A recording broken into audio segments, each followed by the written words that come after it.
Olá, tudo bem? Eu sou o Luciano Diniz, né? Vou fazer um breve resumo, que seria. A gente vai gravar esse vídeo aí falando sobre como que a gente descobriu que o João Pedro, um dos meus 3 filhos, foi diagnosticado com TEA, né? Autismo.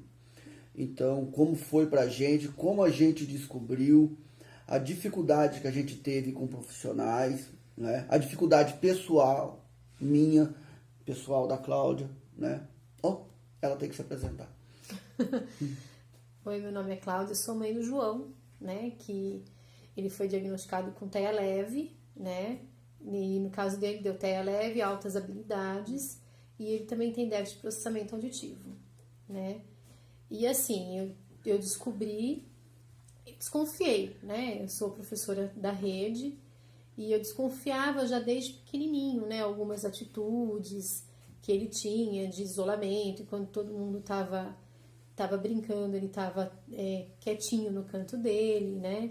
Então ele já tinha muita dificuldade na fala e a princípio a gente achava que era por conta de uma bronquiolite que ele teve quando ele era criança e que dificultou ele ouvir as coisas corretamente, né? Então ele aprendia a falar errado. Mas aí a gente foi fazendo esse caminho com a fono desde pequenininho. E todo mundo que a gente passava falava que era só a fono, e eu sempre desconfiando por conta que, como eu tenho meus alunos também, a gente sempre sabe aquele que desentoa um pouquinho, né? E ele desentoava, né? Então, por exemplo, numa festa de aniversário, ele ficava isolado, não queria brincar com os outros, né? Nunca teve muita noção de perigo, né? Até hoje, não tem, né? Nunca teve muita noção de perigo, né? Então, aí a gente foi desconfiando. Mas, assim, aí ele foi pro primeiro ano normal, foi passando por tudo isso. Eu mesmo que acabei colocando ele para fazer a fono, porque os profissionais achavam que com o tempo ia melhorar, né? Aí foi o primeiro, foi o segundo, foi o terceiro, estava cada vez mais difícil a socialização, cada vez mais difícil o trato com ele nessa questão social, né? Ele se alfabetizou visualmente, né? Tem todas essas questões. E aí, quando ele foi passar do 5º para o 6º ano, a professora chamou a gente e queria que ele reprovasse. Aí eu vou falar um pouquinho aí. Pois é. Então, para Cláudia, eu acho assim, como ela disse, eu acho que ela percebeu Deus de cedo, né? Quer falar um oi, João? Vem aqui falar Vem um falar oi. um oi, João. Não, aqui, ó, aparece Aqui no aqui. meio, João. Oi, tudo bem? E aí, Esse é o João? Oi, gente. Oi, tudo bem? O que você quer falar no vídeo, João? Nada. Nada? Fala assim, esse povo tá tudo bobo, eu sou muito esperto, fala. Na verdade, não, eu só sou um pouquinho mais esperto. Tá bom, filho. Vai ter aquele beijo? Beijo, beijo, tchau. Tchau, mano. Foi com a Pepe. Então, a verdade é que ela, desde sempre, ela já percebeu, né? E ela tentava passar isso pra mim, né? Eu, como não tenho uma formação que ela tem, né? Ela é de magistério, de ter toda a vida ter lidado com isso. Eu não tenho essa formação, né? Então eu achava que não, eu achava que ela super mimava ele, super protegia e que na verdade ele era um menino mimado, né? Que não acontecia porque ele não queria, aquela coisa bem, né? Hoje eu vejo bem ignorante mesmo, né? Sempre amei, sempre dei carinho, tudo, mas eu achava que isso era dele mesmo, que não tinha um problema. Por quê? Aí que eu acho importante, né, o profissional ser profissional. Porque assim que ele começou ali nos 4, 5 anos, né, a gente foi pra fono. A gente foi pra psicólogo. E ninguém diagnosticava ele. Não saiu o diagnóstico. Então isso pra mim só se tornava falar, meu, né? Eu que mimo. É isso. Porque eu achava que ele tinha que andar, que tinha que acontecer, andar, a maneira de desenvolver, que ele tinha que se relacionar, que, né, vamos pra frente, porque já que os profissionais que a gente passou não conseguiu um diagnóstico, né? Porque até então, pra gente que é cru, a gente acha que isso aí quem vai resolver é o psicólogo, tá? vocês no caso, né? O psicólogo, a fono, ela vai dar um diagnóstico, né? E a gente descobriu que não. Daí, quando chegou no 6º ano, que ele ia pro 6º, é isso, Ele né? foi, queriam que reprovasse. Queriam que ele reprovasse, né? Porque, ele não... Ele era muito imaturo, imaturo, eles tinham medo do não que sei ia o quê, acontecer coisa lá, e tal. né? No caso, eu puxei a filha e falei, não, até hoje, né? Porque assim, ela é professora da rede, sempre deu aula aqui, eu também sou funcionário público, a gente sempre teve uma convivência muito boa com os professores, né? A gente conhecia, né? Tinha a professora do João que tinha estudado com a Cláudia. Então eu achei que ele tinha que tomar um choque de realidade, né? O profissional, né? E a gente enfiou ele no estado. A gente não, eu. Falei, não, ele vai pro estado.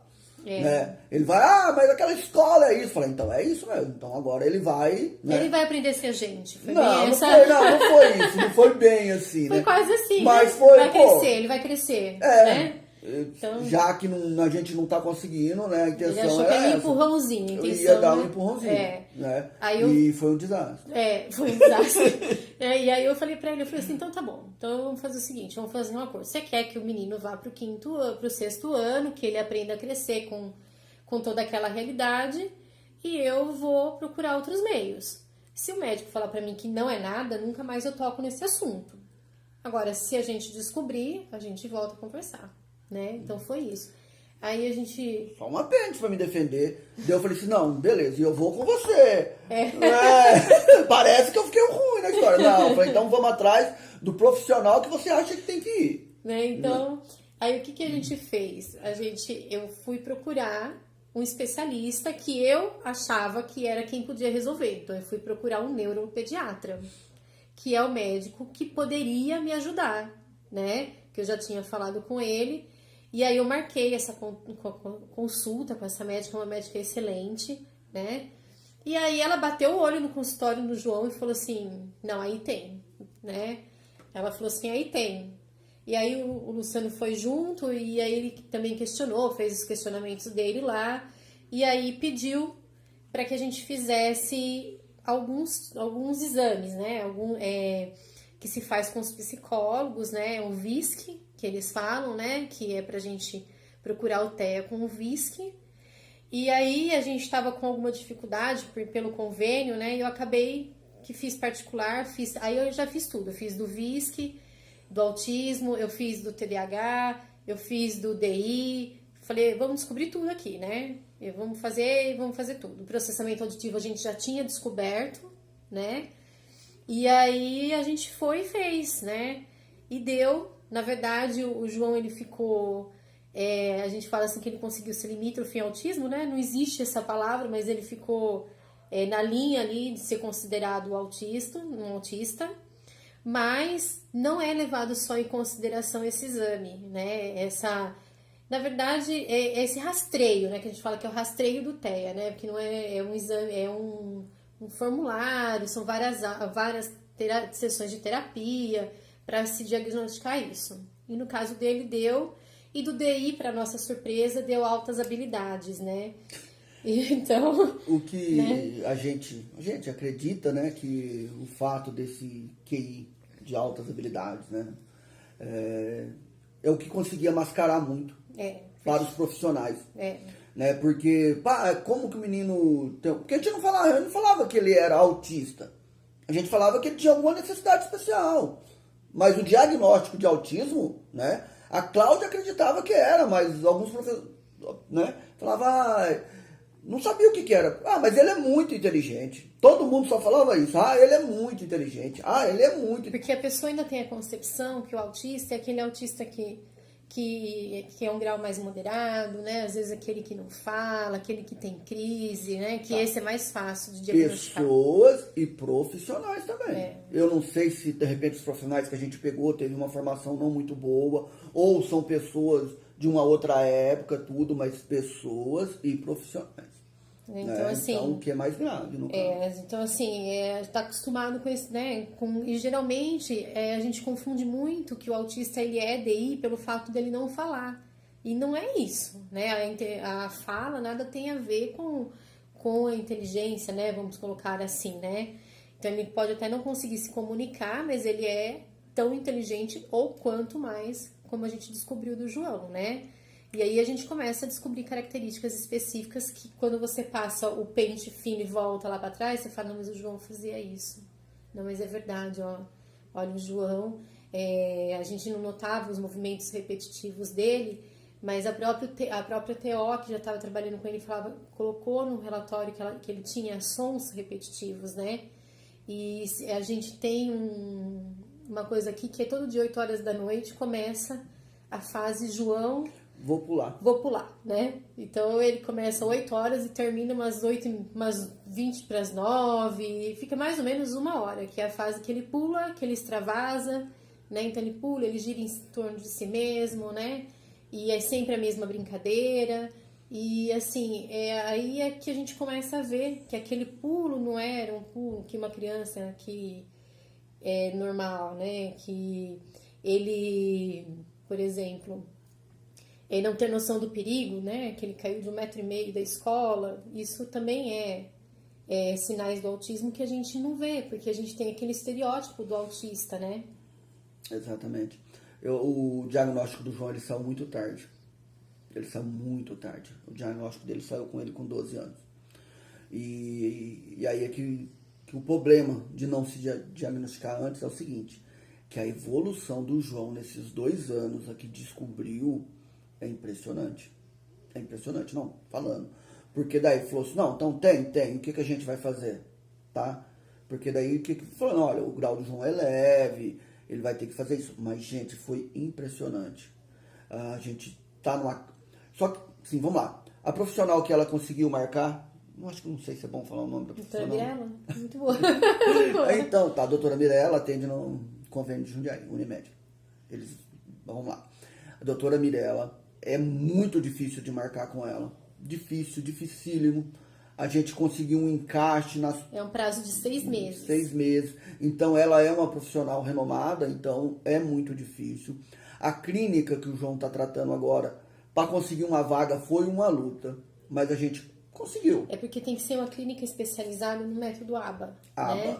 Então, para que tenha essa evolução toda, né? Então ele passa com E na nossa região tinha o quê? 2 ou 3? Duas. Em Jundiaí em tem Jundiaí 2. Tem Só 2. Jundiaí, Várzea e Campo Limpo Limpo, que a nossa região não tem. E para conseguir uma vaga é muito difícil, tá? Só que a gente está muito contente, está muito feliz que a gente vê um desenvolvimento no João Pedro. Ele apareceu no vídeo aqui agora há pouca coisa que não acontecia. Não acontecia. Não acontecia. Ele chorava. Ele chorava, porque às vezes tinha trabalhinho de escola que tinha que filmar e esquece, né? Então ele era muito apegado com a gente, né? Assim, então no meio da família ele ia bem, né? E com adulto, ele não se relacionava bem com criança.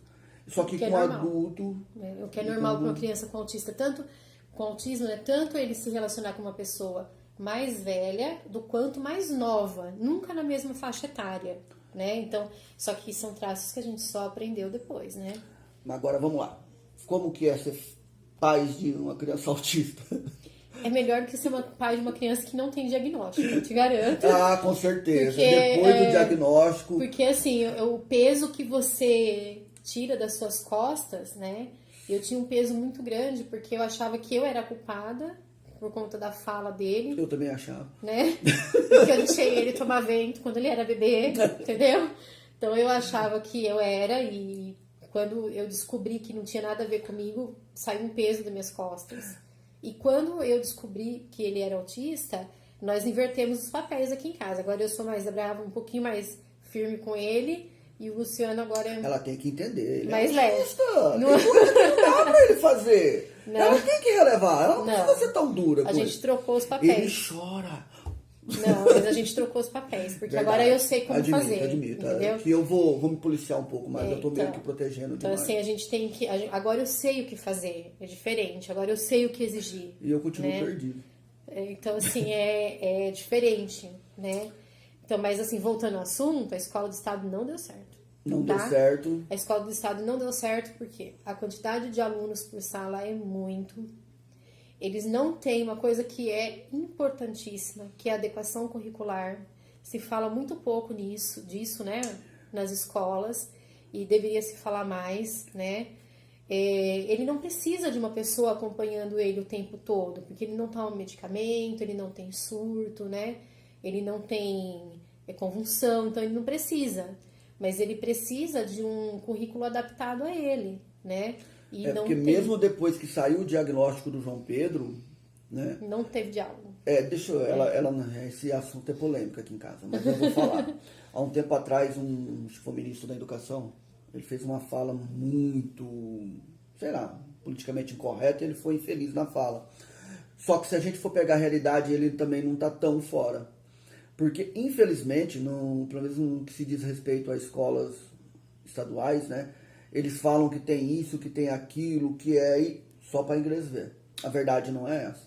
Então a gente transferiu o João para uma escola particular e o desenvolvimento dele está sendo fantástico. Porque tem essa questão, né, da adaptação curricular, que é importantíssima. No estado eles não têm acompanhamento, eles têm uma sala onde eles colocam todas as deficiências juntas para atender, lá, né? É só para tirar do convívio dos outros. É no contraturno, né? Mas mesmo assim, não soluciona o problema, né? E assim, o João, a minha maior preocupação com ele, que eu tinha, é que ele sofria muito bullying, né? E isso ele sofria mesmo, né? Porque hoje a gente entende que como o grau do João é o grau leve, as outras crianças não conseguem entender isso. Então ele não é um menino com deficiência, ele é um menino estranho. Ele né? passava Isso é o caso do João, escola, ele é o esquisito, né? Porque ele... Agora, quando você chega lá e o menino ele é um grau elevado, que é notório a deficiência dele, então as crianças já olham, olha, ele é deficiente, olha, ele tem necessidades especiais. Né? Não é querer rotular, né? Não é rotular, mas assim, é um fato. o que acontecia? Ele sofria muito, sabe? Então o povo queria, o pessoal batia nele. Não, no município também aconteceu isso, mas foi menos, né? O pessoal batia nele, né? Ele era encostado na parede o tempo todo. Ele sofria com o barulho, porque muito barulho para ele incomoda. Ele chorava. Né? Ele chorava, ele vinha com dor de cabeça para casa. E quando eu ia lá falar, eles falavam para mim assim: mas eu tirei o João da sala, né? Então eu tirei e deixei ele com um celularzinho aqui na secretaria da escola. Isso não é inclusão, né? Isso não é inclusão. Então quer dizer que a sala inteira faz barulho e tira o meu filho, que tá prestando atenção, né? Não é que ele é especial, eu acho que nem ele nem ninguém tava prestando atenção ali naquela aula, né? Pra estar naquele barulho. Então, várias vezes eu tentei, porque eu acreditava ainda no Estado, né? Eu tentei dialogar, eu tentei ir lá, eu tava lá de segunda a segunda, mas não consegui. Então, a opção que eu tive foi colocar num colégio particular que a gente achou aqui perto, que tem 8 crianças na sala, e que, assim, ele teve uma evolução enorme, né?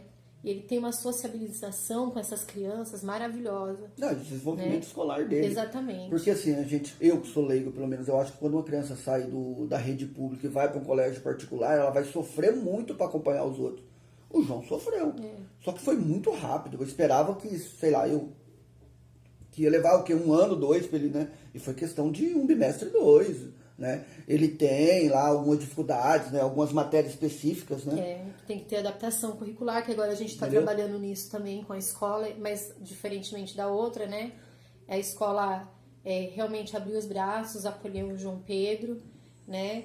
E assim, tudo que eu preciso eles têm, eles adaptaram as provas, e agora a gente está na fase de adaptação curricular com os trabalhos, que para ele ainda é muito difícil, né? Ele ainda chora, não quer fazer, tem toda uma preguiça junto também, mas aí a gente vai adaptando, né? Então essa adaptação curricular, agora falando até como professora, ela é muito importante, né? E saber adaptar esse conteúdo, né? Então se a criança ela tem a dificuldade na escrita, que nem no caso do João, ele leva 20 anos para escrever, né? E quando ele escreveu a 3ª linha, ele já não lembra da primeira. Então, assim, porque a dificuldade dele maior é em português, né? São nas linguagens, né? Então, assim, uma adaptação curricular de um livro, não dá para ler um livro, vamos ler um texto menor, né? Não dá para escrever, então vamos fazer digitalizado. Ou senão vai ser a pesquisa de um país.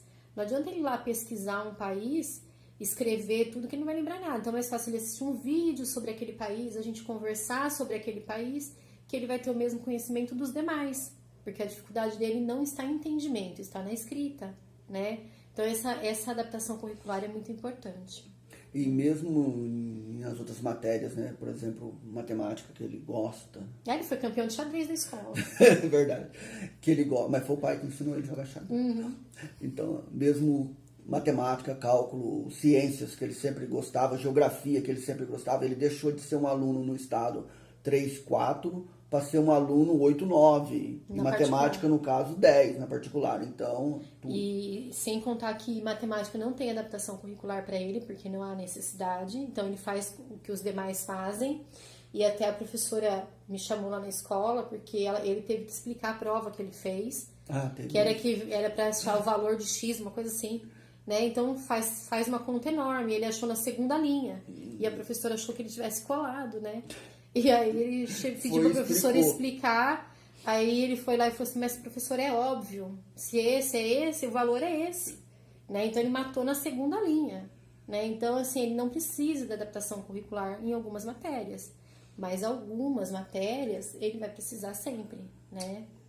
Mas é mais ou menos isso, né? Eu só queria falar uma coisa aqui pro geral. O vídeo era para ficar curto, mas a gente fala muito, o vídeo ficou longo, eu nem sei como é que a gente vai editar isso depois.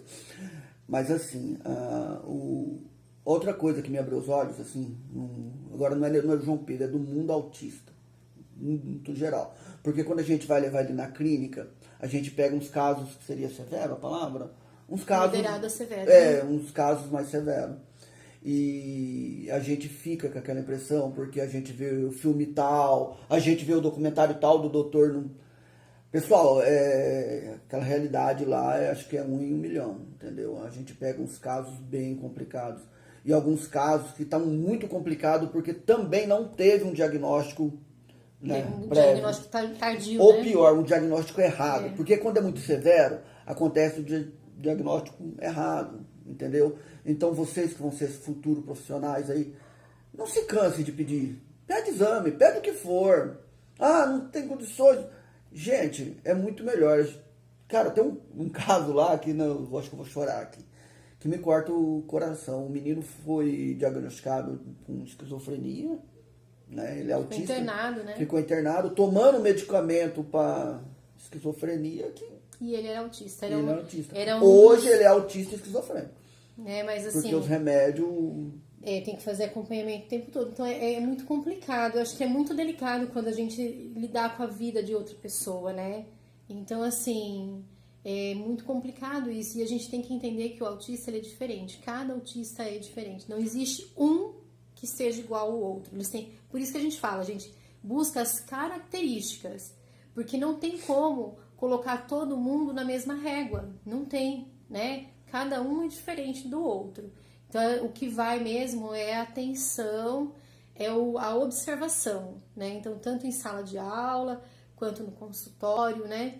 E, assim, levar em consideração, porque, assim, ninguém mais conhece o filho do que o pai e a mãe, né? Então, a gente tem que levar em consideração essa angústia do pai e da mãe quando ela leva no consultório, né? Porque alguma coisa tem, né? A gente tinha a medida que a gente tinha, como ele falou, a gente tem 3, né? Que eu considero 3, tá? Eu considero 3. Um é dele, mas eu considero 3. A gente tem 3.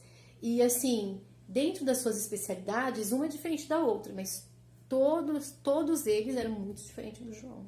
Então, quando eu levava essa minha angústia, né? Que ele era diferente, que ele tinha características que eu achava que era do autismo, e eu era vista como louca. Entendeu? Eu falei super protegida. Que eu protegia muito, né? Que eu tava querendo caçar pelo em ovo, aquela coisa toda. Mas essa é a questão do profissional. Eu, como pai, leigo, levava no profissional, o profissional falava, não, o João não tem problema. Não, o problema do João é isso. Levava no outro profissional, falava a mesma coisa. Então, eu como leigo, né, ela tinha uma vivência, um conhecimento, eu não. Né? Então, era ela que tinha uma vivência, um conhecimento, né, falando... E os profissionais falando que não tinha, que não era isso. Então, para mim, também, acreditar nele. Por isso que eu reforço a importância de... Agora eu posso falar que a mulher sempre tem razão. Aqui em casa, dessa vez. Né? Então, mas é isso. Gente, espero ter ajudado aí, tá? É uma preocupação que a gente sempre tem. Quando a gente gravou ela, no caso, gravou um vidinho pra internet, de comentar tudo. É não romantizar. O pessoal romantiza muito o autismo. Ah, é porque eles são fofos. O João é um fofo. Só que assim, o João é um grau leve, tá? E às vezes fica parecendo que a gente fica falando que é um grau leve, que é pra dizer que ele não tem. Não, não é que não tem. A gente entende que ele tenha, tá? Mas a gente sabe que existe muitas mães que sofrem muito. Não é barato O tratamento. O tratamento não é barato. Não um é tratamento disponibilizado caro. pelo Estado, assim, Não ou pela é. prefeitura. Você fica muito na lista, por exemplo, o João, com muito custo, consegui colocar ele para ter uma neurologista pelo posto de saúde. E aí eu fiz, né? A gente fez o convênio e depois de 2 anos saiu o diagnóstico. No dia que saiu o diagnóstico de autismo no João Pedro, marcaram a consulta do Então, João para o neurologista. Então é complicado, tá, pessoal? Então tento tomar todo esse cuidado para não romantizar. É aquilo que eu falei, né? Tem um filme que eu adoro, como que é O Contador. Adoro aquele filme, né? Só que assim, não é uma realidade. Não é todos que vão ser aquele caso, entendeu? Ela gosta do seriado do doutor alguma coisa lá. Do Doctor, Isso, mas, entendeu? Então, eu acho que é muito importante também não se romantizar o autismo. Porque vai ter saber momentos que ele vai fofos, né? ter... E momentos não fofos, viu? Momentos que você quer colocar a almofada na cabeça e falar, o que eu vou fazer agora? Entendeu? Né? Então, é isso. Tá O bom? João, ele, segundo né? Ele vai ter uma vida de convivência normal, né? Vai fazer uma faculdade, vai... Né? Assim a gente espera, né? Se ele não for preguiçoso demais pra ir. Então, mas assim, ele vai ter uma vida normal dentro das suas limitações, né? Ele vai ter uma vida normal. É o que a gente espera, né? Mas não é fácil, né? Mas assim, também não é difícil, gente. Porque a gente tem ele aí, pra nós ele é nosso anjo, né? Se você quiser escutar a verdade, pergunta alguma coisa pra ele que ele fala a verdade. Maravilhosamente a verdade. Na né? sua cara, entendeu? Ele não tem muita papas na língua. Essa não. peneira que a gente tem, eles não têm não, viu? Se você estiver se achando gordo, não pergunte pra ele. Porque ele vai falar que você tá muito gordo ou muito magro. Ele não tem muita Então, assim, é bem assim mesmo, tá bom? Pessoal, isso a gente espera aí que vocês tenham tido algum proveito do vídeo. Desculpa do vídeo ter ficado longo, que a gente gosta de conversar. Também não passaram pra gente o tamanho do vídeo. Falou que era um videozinho, a gente fala muito. Gostaria de estar aí, se vocês tivessem alguma pergunta, responder aqui, falar nosso forte, tá bom? Tchau, tchau. Tchau. Beijo a todos. Muito obrigada, viu? Parabéns aí pelas escolhas Do tema. tema.